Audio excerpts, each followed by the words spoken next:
আকলপুরে মোষের তাণ্ডবে নষ্ট হলো চাষের জমি সহ ফসল।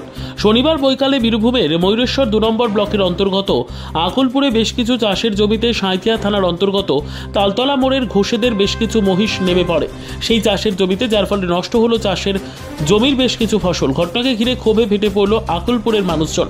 স্থানীয় সূত্রে জানা যায়, সাঁইথিয়া থানার অন্তর্গত তালতলা মোড়ের ঘোষদের এই গরু ও মহিষের তাণ্ডবে প্রত্যেক বছরই এলাকার মানুষদের ফসল নষ্ট হয়ে থাকে। তবে কোনো কিছু বলতে গেলেই শুরু হয় বিবাদ। যদিও এর আগে আকলপুরে চাষের জমির ফসল নষ্ট করাকে কেন্দ্র করে জমির মালিক ও তালতলা মোড়ের ঘোষেদের সাথে দুপক্ষের হাতাহাতি পর্যন্ত হয়েছে, আর যাকে কেন্দ্র করে সাঁইথিয়া কান্দি রাজ্য সড়কে পথ অবরোধ পর্যন্ত হয়েছে বলে জানা যায়।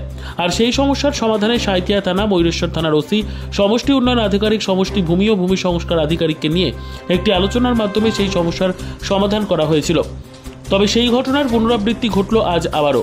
আজ অর্থাৎ শনিবার দেখা গেল সাঁইথিয়া থানার অন্তর্গত তালতলা মোড়ের ঘোষদের মোষের তাণ্ডবে আকলপুরের বেশ কিছু ফসল নষ্ট হয়েছে।